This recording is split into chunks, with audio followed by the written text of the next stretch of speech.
Think apprenticeships are just for school leavers? Think again. In Wales, apprenticeships are for everyone. Age 16 to 66 at any stage of their career. From digital skills to management qualifications, ACT training offers pathways in over 30 sectors. And the best part, they're fully funded, with tailored delivery to suit your needs. Ready to boost your career or grow a team? Visit acttraining.org.uk today and discover the power of apprenticeships.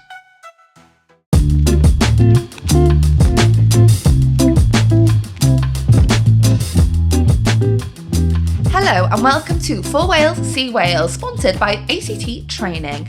With me, Mel Owen. Me, Robin Morgan. And me, Will Hayward. Guys, we are back. How is everybody? Pretty strong, I think. Yeah. Oh, strong. You're feeling strong. Feeling very strong. Have you been to the gym today? He's got prison fit. Yeah. I've been doing press-ups to myself. That's pretty much it. I feel good. I feel happy. Yeah, do you know what? I've always said, as much as I don't want to go to prison, it would be a good opportunity to A, write another book, and B, actually focus on fitness. Yeah, that's true. You know, my macros would be on point for once, and I would actually maybe get an hour a day in and pumping the old iron. You're sort of pitching it like a retreat. Yeah, am I confusing the two? Yeah. Do you think? A digital detox. Yeah. Yes. I do like one of those things that celebrities do. Like, guys, I'm just checking off social media for a little bit for 6 years. 6 to 10 years with the behaviour. Yeah. Depending how well I behave. Okay, maybe I won't go to prison, but it's got its perks. I think so. And what a flex to be able to say, I'll go to prison to write another book. Hey! I was hoping someone would pick it up for sure. Idolinish is in shops right now. Speaking of authors, Will, how are you? Pretty good. I would not do well in prison. I mean, I suppose I could write another book. Okay. Do you know what you'd write in prison? A newsletter. You'd have like a wing newsletter that you'd start up. Yeah. And I can imagine it would be like a really uplifting, like a film where everyone's like, oh yeah, I want to learn to write as well. And you teach them to write. Yeah, I'd write their parole letters for them. Yes, exactly. Oh, cute. Yeah, that's really nice. In exchange for protection. What was it called? Not the Green Mile. Is it Shawshank Redemption? Shawshank, yeah. I think you'd be a bit of that. Yeah, the guy who tunnelled through the shit to escape? Yes. I'll take that. Yeah, I'll take practical. that. The accountant. Oh, because you love fucking troweling and stuff. Yeah. Time team. Yeah. This is when it actually would be practical. I'd actually dig a way out, but actually just be looking for like ammonites. He's not even trying to escape. He sees a trilobite and he's so excited he goes back to his cell. Yeah. Trilobites, and I've got quite a lot of ammonites, but trilobites are actually I find harder. I think they're less distinctive. Yeah. Yeah, to our listeners, I'm really sorry that I started this. Yeah. But thank you for joining. And thank you for staying with us. What are we discussing this week? Guys, the best thing ever has happened. What's happened? Darren Millar, the Tory leader, has gone to America. It's like he decided to create content for our podcast. Is he trying to break America? Many have tried and failed. Let's get into it.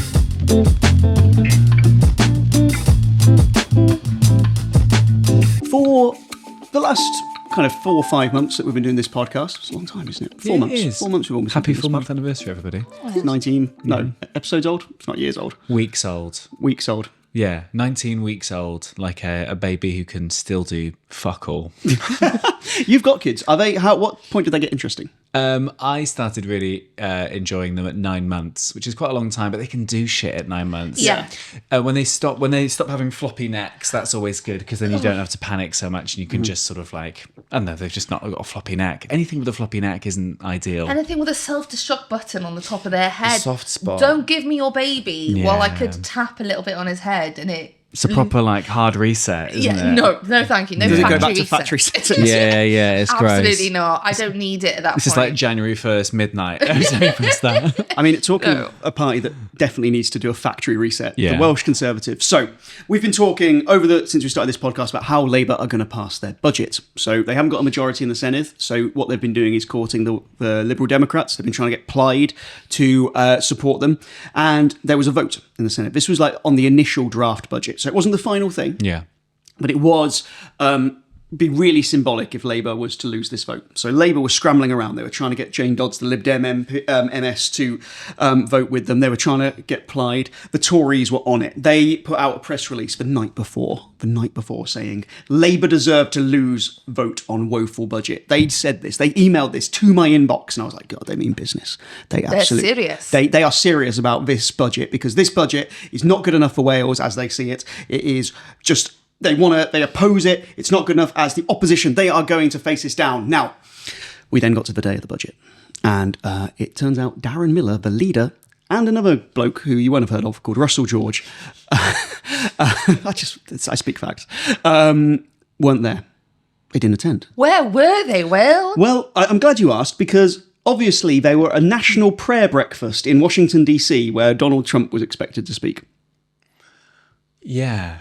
First time I've heard of a national prayer breakfast. I wasn't aware of those events. God is everywhere. Place. Why Sure. are you going to Washington, D.C.? Yeah, no, that's fair. Yeah. What kind of food do you think was going to be there? I'm asking the big questions. Yeah. Well, what's the body of Christ? Sure, yes. Yeah. Just wafers. Yeah, just little wafers and everywhere. wine. Can I get a leg? Yeah. Bit of water to wine. Yeah.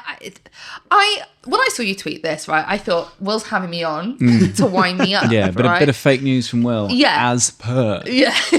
But I'm honestly speechless. And I think when we had the initial chat a few episodes ago about Darren Millar and his influences from his religion and everything, this is what I was talking about, right? Him being a Christian, I have no problems with. I respect it. Fair play to the man.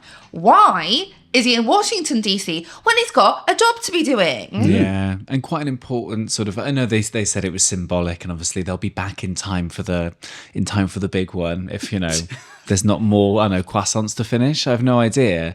But it seems baffling, right? The optics of it are dreadful. Because they doubled down on it as well. Oh my God, they're the leader of the opposition. Imagine if before the last general election, it looked like the Tories under Rishi Sunak weren't going to be able to pass their budget. There was going to be a vote in Parliament, and there was only like one vote in it, and Keir Starmer fucking fucked off to Australia. Yeah, to nosh off some avocado smash with Donald Trump. Yeah. Also, who does Darren Millar think he is? Like, how is he so important? It was so important that he was there. Do you think Donald Trump really gives a damn if the leader of the Welsh Conservatives was there handing out croissants for him? The leader of the Conservatives in the UK wouldn't care if Darren Millar was there. Like, with all due respect, like, it's absolutely ridiculous. It's so disrespectful to Wales as well, isn't it? It's like, he's the leader of the opposition. He was the person who is supposed to be holding the Welsh Government to account and going to replace them because they're not doing a good enough job. But he couldn't even be bothered to be there. And don't worry, they explained it. They explained it was a prior engagement.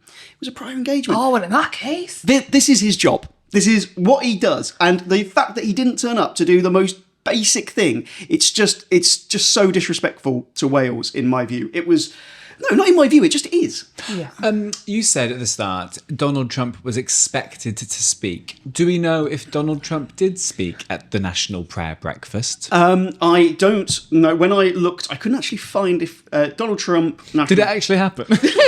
Was there a National Prayer Breakfast? Are they just in Vegas? Yeah, the two of them. Russell George, Darren Millar. I am at a national and religious prayer. It's the morning breakfast. Breakfast sounds so wholesome. I've got flakes all over me. No Breakfast. one's questioning that. No one's questioning a national prayer breakfast. National prayer breakfast. Have you ever been to a national prayer breakfast? I haven't. I really haven't. For shame. Yeah, exactly. For shame on me. Yeah, I've never been to a prayer breakfast, a local one. Yeah. Well, you've got to start local. Yeah. It's like Glee, the musical TV show. You do local, regional, national. Great. And then, but they've gone international. Yeah, they have. They've gone on a flight. Guys, this is the best filling that's ever been done. Oh, you're so welcome. Oh, I'm used to vamping. I've done a lot of TV warm-up. US President Donald Trump was at the National Prayer Breakfast in the US Capitol in Washington, D.C. During his address, he urged Americans and Darren Millar to bring God back into their lives. Oh, it's in Darren's life. Don't worry. Yeah. Like, when I've had a fair bit of criticism from a few very vocal people online over the fact that we criticised we've talked about his Christianity in the past, and the thing I've said time and time again is the fact he's got a second job. That is the issue, is the fact he's got two jobs. Well, I mean, you can argue, is he the leader of the opposition? We don't know. It's hard to tell. He's not doing it. There's just an empty chair where Darren Millar used to be, where Darren Jurati Davis used to be. Remember him? this feeds into, as Mel was saying, it's not just the fact he's got the second job. If this his religious views are stopping him doing the very basics of the role, I think it's a fundamental issue. But are we thinking that this is his religious views, or are we thinking that he just wanted to be at an event with a world leader and get his time in the sun? Right? It was 100%. Right? I think it's very kind to say he felt so compelled due to his religion to go to Washington. This is it wasn't a pilgrimage. Yeah. He wasn't. Jesus ordered me to go to Washington D.C. He's like every other right-wing politician who's been pretty abjectly crap for a while. They've just gone to suckle on the teat of the only person who's done well. Well, Darren's not going to get the invite in June 2026, is he? Because he won't be the leader of the Welsh Conservatives at that point, in theory. Well, I mean, is he now? But it's such an egotistical thing for him to have gone. That's the thing. Russell George, don't even get me started, right? There was no way on earth Russell George needed to be at a national prayer breakfast in the Washington, If DC. he hadn't been there, Trump would have noticed, God would have noticed. No, exactly. God's fine with it, right? Okay? I'm sure she is. But at the... Why are you laughing, Will? Why is that funny, Will? Spot the ally in the room. Spot the ally in the room. But I just...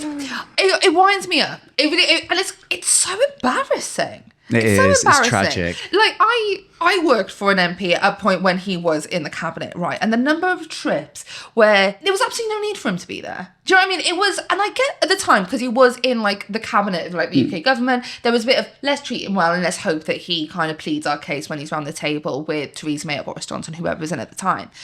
But so many of them are so unnecessary. But of course, he really enjoyed it because it was pomp and ceremony and he liked the cars. He liked being flown off. He liked being in Saudi Arabia and all of this. Believe me, there was no need for him to have been there. This is worse because Darren Millar actually holds no gravity whatsoever. Yeah.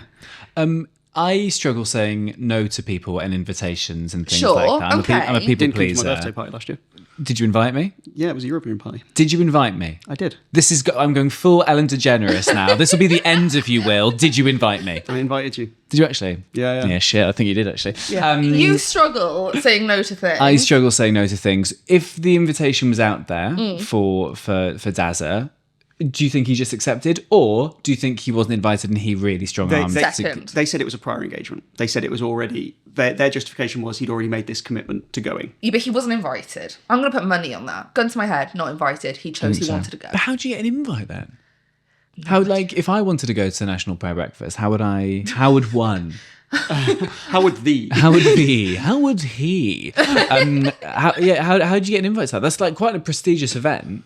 Yeah. Right? Yeah. Like, that's what I find so funny about it. Yeah. Well, apparently, I think it was on another podcast, I must have heard this, where, and I'm not saying that this is what happened, but it could be, where apparently Jennifer Lopez, when she had her wedding in Italy, nobody could go from America because it was just after 9/11 and no one wanted to fly. So they just did like a whip around at the Groucho Club in London, be like, does anyone want to fly to Italy? And like loads of random C-list UK celebrities went to fill seats.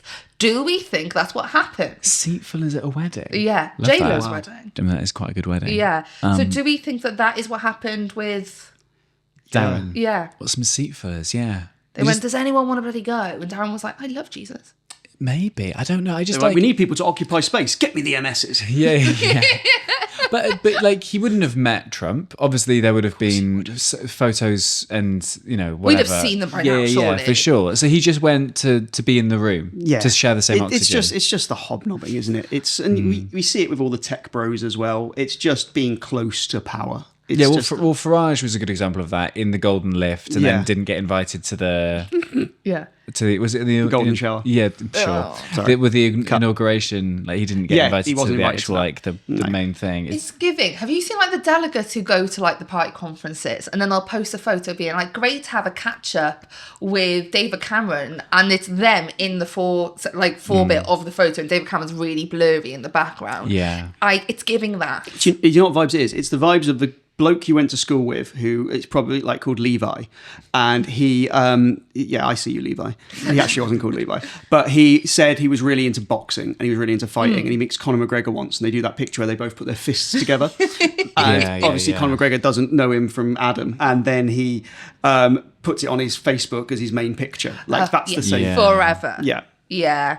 It's I think it's very embarrassing, more than anything. I'm very wound up over it. I think it's truly cringe. Yeah, it is. It's trying to get into someone else's party, isn't it? Yeah, exactly. Just hanging outside the house party, hoping to... That was me at Leavers in 2011, for sure. Why weren't you invited to the Leavers? Well, I was invited to Leavers, but not like the after cool kids party. There wasn't an after party for your Leavers. That's fucking embarrassing. Yeah, there was an after party. It was a girl, her parents owned the local caravan park. Yeah. And in the clubhouse, they had a cool people's party. I hate that. I hate that exclusionary bullshit. And I was not invited because I was not cool.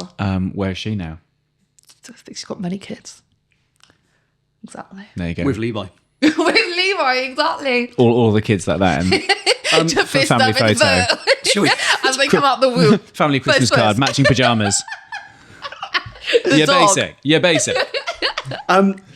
We're only going to cover this briefly, but I've enjoyed every second of it. Oh, me too. Yeah, I think in short, he definitely wasn't invited. It's tragic that he went, and it's embarrassing for him and his party that they clearly dropped the ball on this just for the 5 seconds of not even fame. I think the only thing to add with it would be, we don't know because the declaration of interests aren't out yet, but this will have been funded by, I would guess, a Christian organisation. Yeah. But would have funded the flights for them out there. That won't have come out of their own pocket. Be very interesting to see who's paying Welsh politicians to go out, and it will be on the pod and in the newsletter. Nice. All right, let's move on. Cool.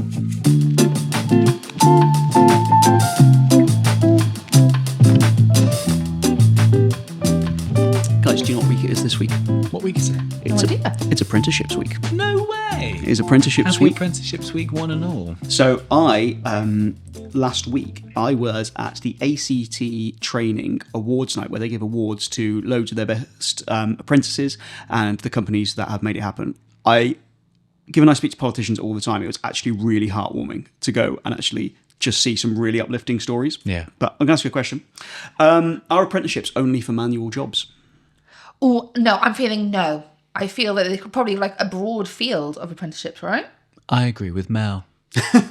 Well, you would be right. So ACT offers qualifications across over 30 sectors, but it can be stuff like digital skills, it can be things like management, and lots of accredited courses like CIPD.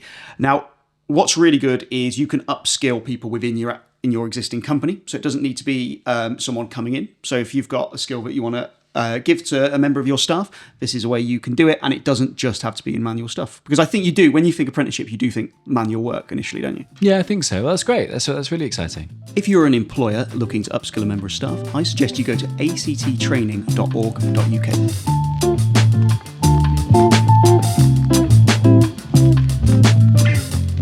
I'm not going to stay on this one too long, but we talked about Cardiff University and the cuts there last week, and you guys asked a really interesting question. Why are they cutting nursing? Yeah. Like, why is that happening? So that made me embarrassed because I didn't know. So I found out. So I've been speaking to several people who are informed on this, and I actually think it's quite insightful. So Cardiff University are a Russell Group university, but they're not one of the higher up Russell Group universities, and the problem with that is when people are choosing where they want to go, they look at the Russell Group tables and they are more likely to go to places at the top than places at the bottom. Now, one of the ways that the Russell Group league table is decided, and this is just one of the metrics, is the grades of the people who go. So if someone goes with 3 A stars, that will move them up the league table. If someone's going with like 3 Cs, that will move them down it. And the idea is just trying to show the academic excellence of the people that are going. Now, because nursing is traditionally not an academic subject, like a lot of people who go into nursing aren't kind of focused in an academic way. Right. So you might not have A-levels, which are AAA. You're less likely to have that if you're going on to nursing. Doesn't mean it's not an incredibly important job, incredibly hard job, and an incredibly technical job. But because the grades for nursing at Cardiff Uni were lower, that is one of the reasons they decided to cut it. No way. So they've cut it because it might help them move up the Russell Group table. That's such fucking bullshit. That's really, really shocked me. Yeah. In that same way that, like, when Ofsted go to a school, they send the naughty kids on a school trip. Yeah. To get them like out in The of- Simpsons when they stick them all in a cupboard. Yeah. Thank you for saying that, because it was taking me a minute to get my head around it. Now I get it. So, like, so it's not anything about sort of like the funding numbers or like the like the numbers of people who are doing it, that there's not a sort of I don't know why I'm surprised for it not being like an emotive decision. It's a financial decision because they want to be higher something up had these to go rankings, right, and they were like, this is another issue is the student satisfaction rates aren't very high. They're quite low for the nursing school, and that's another thing that is used in those measurements. So instead of just going, okay, why don't we make this better? why don't we improve? Yeah, they've just gone, wow, cut. That is shocking, actually. Yeah, I mean, the satisfaction thing, I can kind of like, for me personally, I can see how that would, if you're doing pros and cons and stuff. But the idea of I want us to look better on a league table, that seems... Yeah, that's so we're not going to thoughtful. train nurses. That seems really smelly. Yeah. Yeah, it's what... That's actually worse than I actually thought it was going to be, I'm not going to lie. Yeah, so Cardiff Uni are cutting other subjects as well. So we know things like a lot of the humanities subjects could be going. And people I've spoken to, it's actually fascinating. And university funding and the economics of universities are really interesting. But as we were saying last week, they've really kind of gone after the overseas student because they've got lots of money and they can charge higher fees. What universities like LSE, who are higher up the league table, have done, they have realised, because there's now no cap on student numbers on courses. There used to be caps for the amount of students you could have on a course. What they've started doing is gone, right, okay, we can now have as many students on a course as we want. The biggest margins are in subjects like humanities because they're quite cheap to deliver. Like there's a bigger margin if you're teaching humanities than if you're teaching chemistry because you're in labs and stuff like that. Whereas in humanities, you have less contact hours and a lot of it's reading, which obviously is very cheap to just get people Less to read. Bunsen burners. Much less Bunsen Famously. Didn't have any when I did law. Really? No Bunsen burners to be seen. You should complain. Yeah, I will. Retrospectively. But what the universities like LSE have done, have gone, right, we are going to just massively crank up our numbers on those subjects. So they're letting in people with lower grades to go and do humanities there. So because Cardiff is lower down those league tables, if you want to go and study, I don't know, ancient history, you might go, actually, well, I'm going to go and study that because places like Durham or Exeter or Bristol have now got lower entry than they did. If you've got a choice between Cardiff and somewhere that's higher ranked, you're going to probably choose the higher ranked one in this kind of market. So Cardiff's kind of getting squeezed because they can't really compete with the ones that have got bigger names. So what they're looking to do is push themselves higher up the league table and be seen as a more kind of prestigious institution, which from a business perspective, maybe you can understand. But from the point of view of you're the Welsh capital and you won't have nursing courses and you won't be able to study these things, I think it's awful. But aren't universities, if they're letting in people with lower grades, isn't that then going to affect their rankings in the Russell George thing? So it's going to be this constant sort of Russell Group thing, importantly, Well, not the let's say Russell George. Yeah. Russell George. I think he's got a lovely university. He's just opened it in Washington. Yeah, it's just not in this country. I've been studying prayer with Russell George. I'm going to do theology. Yeah. Yeah, isn't that going to change? It will obviously it will feed into it. But if lots of them are doing it, it's not going to have that same impact. So that's obviously what Cardiff are thinking is we can make ourselves more prestigious to go higher up. Whereas others are like, we've just got to milk the cash cow of students. You're going to be attending a very prestigious university, but don't you dare fucking get sick because we've got no nurses to look after you. It's but that nursing thing's just awful, isn't it? Like basically, people on nursing on average have lower grades, so we're just going to cancel it. Yeah. It's terrible. Like you say, there's an opportunity. There was two roads they could have gone down there, which was to improve or to wipe the slate clean and go, well, we're just not doing it anymore then. Yeah, take my ball home. I'm not playing anymore. Do you know what it's giving? When, and I think this is a general mum thing, when you're like, oh, this is a bit annoying when you do this. Well, I guess I'm just a terrible mother then. I guess how have you survived this many years with me as such a bad mum? I'm that bad a mum. Yeah, that's what it's giving. Shoot me. Yeah. Shoot me. I won't even try. I'll leave and you won't even notice. Yeah. That's what it's giving. Did you ever run away from home or pretend to run away from home? Yes. I've heard this story. Yes, I did. I tried to run away to Monmouth, to the private school that was there. Oh, yeah. I met a boy. And I Tarquin? Yeah, it was not called Tarquin, but it wasn't far off. And I had to take many buses to get there from Aberystwyth, which I'm not a bus girly. No. And it was awful, to be honest, to the point where, when you're like, I kind of need my parents to come and get me now. It was the worst trouble I've ever been in. Oh, really? Yeah, awful. Well, you took it further than I did. I think I said I was going to them, packed a bag, and opened the door to see if they heard that, and then no one came, and I was like, okay. Bluff called, Sue and Kev. Bluff called. Did you ever run away? I did the classic when I was 7. I ran away but wasn't allowed to cross the road, so came back. Oh, bless you. Has anybody seen the clip of, is it Wife Swap, that really classic American one, back in the day, and there's this super fit woman comes into a proper southern soul food family, and then she starts getting rid of all the fatty foods, and the 8-year-old has an absolute meltdown. Have you seen this? And he's you've got to YouTube it, it's brilliant. And he's what did he say? He's bacon is good for me. No. Bacon is good. And then he's literally, she comes here, she thinks she's the queen, and we're the sorry people. And then all you see is her throwing stuff out the fridge, and he packs his little bag. It's the best bit of editing you've ever seen. It's just this 8-year-old with this drag-along suitcase going up the drive. It's brilliant. Please YouTube this, it will change your life. I love that.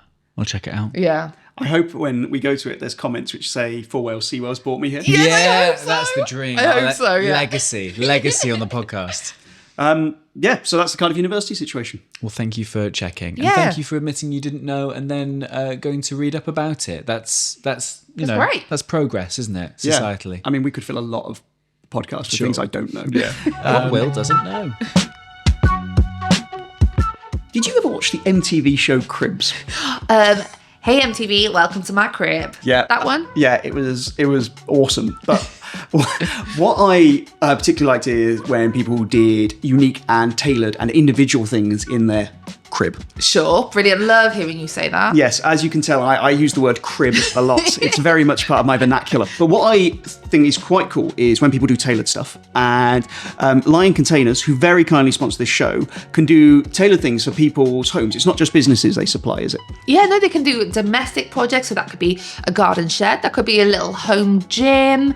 And what else would people want? They could have a little podcast studio in their garden if they wanted to. They could have a home office if you now work from home. 100%, yeah. A little home office so that it separates you from the house. When you go back in the house, you're in your homely space, but the office is outside. Yeah. So you can go to work, you can walk across the garden path and into a lovely purpose-designed container. Shipping container, upcycled shipping container. So really, you're saving the planet as well. I don't think in today's economic climate you can afford not to have a shipping container. Exactly. That's the way I'd sell it as well. So if you want to save the planet and have a little home project like a home office or a home workshop, then get in touch with Lion Containers on www.lioncontainers.co.uk. We have had some audience questions. We have. We've had a couple come in. Should we dive into them? Yeah, I think the important thing to say is quite often with audience questions, we use them to inform what we then speak about on the pod. We don't always say this is an audience question, but we do use them. Yes, exactly. And I would like to think that all of them are answered in one way or another. But these are a couple which I thought might be nice for us to discuss today. Totally. We haven't seen these yet, have we, Rob? We haven't, no. And if you have an audience question, obviously you can get in touch via socials and the email address, which is 4walesseawales@gmail.com. So Maddie got in touch on Instagram and she says, hiya, this is a weirdly specific question, but to me it seems like Plaid have been a bit insane with their asks for the budget. Surely they'd have been better to ask for 1 or 2 attainable things that they can frame as their own, instead of putting forward a slate of asks that are of course not going to happen. Yeah, so for context, the things they did ask for was full consequential funding for HS2, so that's billions of pounds, depending on who you ask. Changes, the devolving of the Crown Estate, reversing the changes to winter fuel payment, things of that nature. So stuff which would be monumentally surprising if Labour gave up. And a horn for Rhyn to wear on every single St David's Day, absolutely. Right? Well, surely they did that because they knew it was never going to...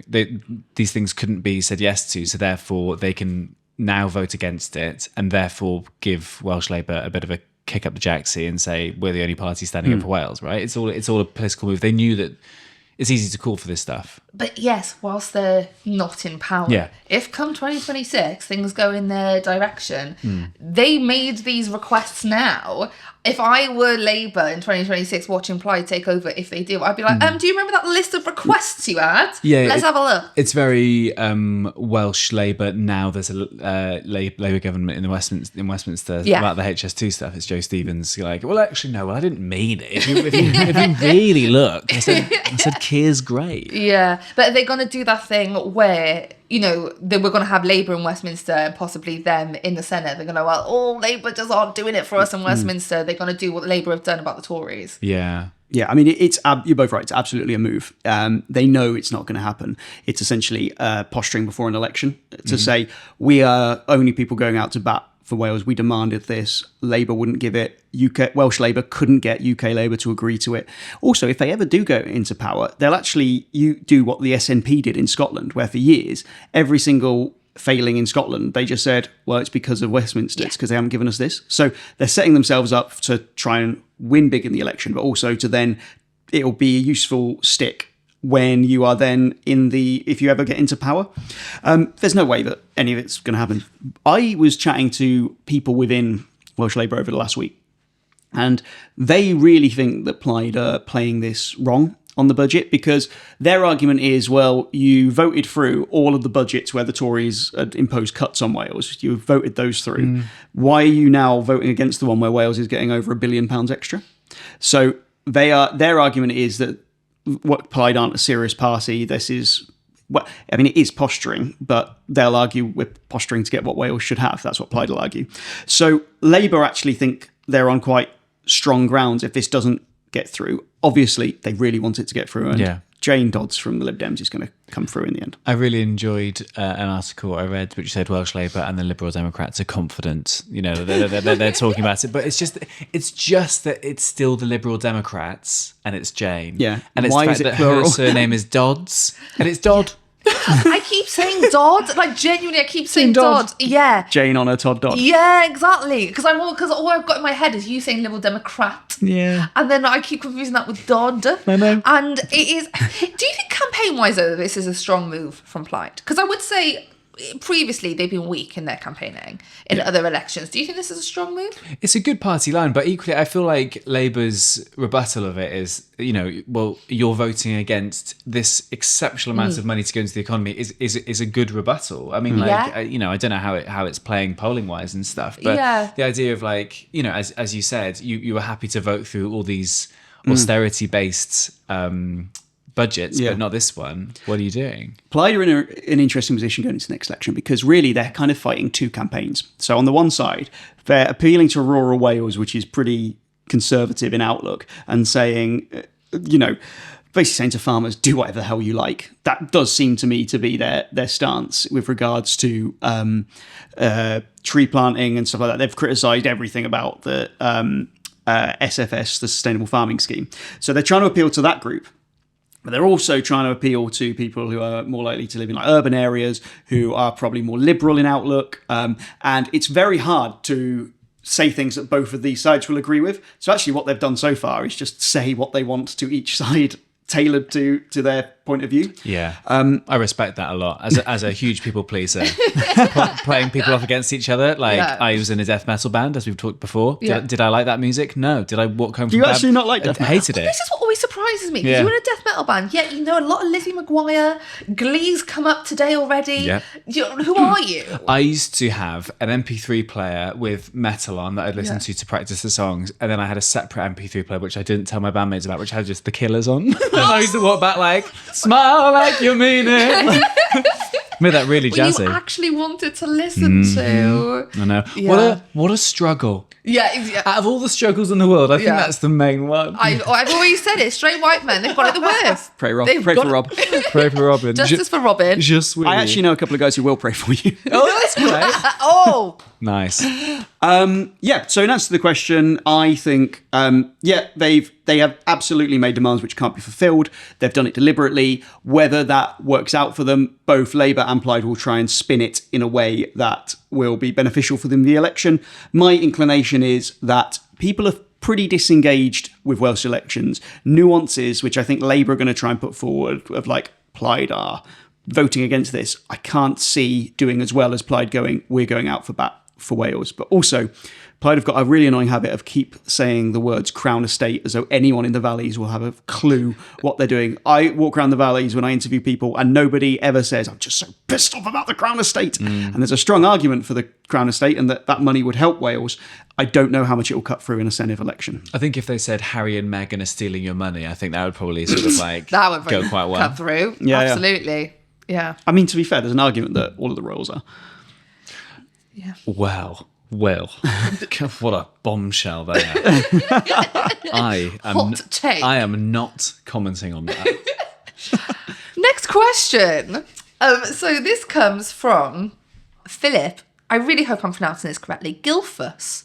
Ooh. Gilfus. Phil Gill. Great. Phil Gill. This is from Phil Gill. I like that we're full naming him as well. Absolutely. And his address. Blood type A. You went for blood. I always do. So Phil Gill says, just listen to this week's episode, entertaining and informative as usual. Thank like you him. so much. I like him a lot. I like Phil big Gill. fan. Maybe I missed it, but did you all, just as a silly segment, we never do anything silly on this podcast. I don't really. Fuck Phil. Ever discuss the person on the Traitors who faked a Welsh accent the whole time under the premise that it's a trustworthy accent? He then goes on to praise us about our coverage of the Wrexham Council stuff, but brilliant.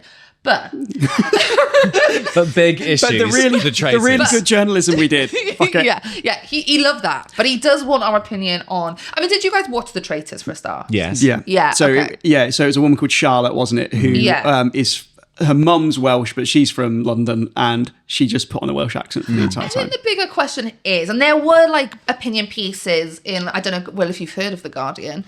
Have you heard of it? I've sometimes You've dabbled. Sometimes chuck them some words. Chuck them somewhere. In the comment section. There were some opinion pieces about how it's not fair to use somebody's culture or identity as a tool, this, that, and the other. How do we feel? Will said, fuck off. Thank you, Will. I always find those debates a little bit smelly. I don't know. I think like the trust. I can see why it. Firstly, excellent television. Secondly, Claudia Winkleman, national treasure. Yeah. Thirdly, I think the Welsh accent is probably trustworthy. I think I sometimes don't like a Welsh portrayal where it's all, and I think you saw this in like 90s sitcoms of like, oh, he's a Welsh idiot. Yeah. Yes. I hate that. Yeah, 100%. I really, When really the hate person with that. the Welsh accent is just the fuckwit. Totally. Yeah. But I think that's a negative blanket portrayal. I feel like if it's a positive thing, I think that's an okay thing. So, no spoilers, but like there was another like North Walian on that show who was so delighted by the fact that she seemingly had another Welsh person. And then Was killed immediately. Yeah, and I bumped into her when she was doing like the post sort of press of the show and stuff, and I felt so sorry for her, so sorry, because she's proper Welsh, proper Welsh.